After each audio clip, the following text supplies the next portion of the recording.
আজ সন্ধ্যাবেলা একটু চা বানাবো, 3 কাপ চা। তো আগে 1 কাপ জল দিয়েছি, এই 1 কাপ 2 কাপ আর 1 কাপ দেবো 3 কাপ। তো এই 3 কাপ জল ভালো করে ফুটিয়ে নেব। একটু আদা চা বানাবো। আর আমার ছাদের একটা লেমন গ্রাসের পাতা এনেছি, এটা একটু কুচি করে দেব। আদা চা পরিপাকতন্ত্রের কার্যকারিতা বাড়ায়। খাবার খাওয়ার পর 1 কাপ আদা চা খেলে গ্যাস, বদহজম এবং পেট ফাঁপা দূর হয়। তো আদায় রয়েছে প্রচুর পরিমাণে অ্যান্টিঅক্সিডেন্ট। এটি শরীরের রোগ প্রতিরোধ ক্ষমতা বাড়িয়ে সর্দি, কাশি এবং ঋতু পরিবর্তনের জ্বর থেকে দূরে থাকতে সাহায্য করে।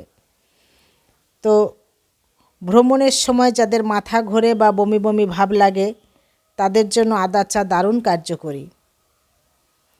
তো আদায় থাকা প্রদাহ বিরোধী উপাদান পেশির ব্যথা, বাতের ব্যথা এবং পিরিয়ডের সময় অস্বস্তি কমাতে সাহায্য করে। তো আমি 3 কাপ চা বানিয়ে নিলাম। 2 কাপ হচ্ছে আমার চিনি ছাড়া, আর 1 কাপ হবে চিনি দিয়ে। তো এটি শরীরের রক্ত সঞ্চালন প্রক্রিয়া স্বাভাবিক রাখে, যা হৃদরোগের ঝুঁকি কমাতে সাহায্য করে। তো আদা চা তৈরি করার সময় আদা সরাসরি ফুটিয়ে নিলে এর নির্যাস ভালোভাবে পাওয়া যায়, তাই একটু ভালো করে ফুটিয়ে নিতে হয়। এটা হলো চিনি দিয়ে 1 কাপ চা।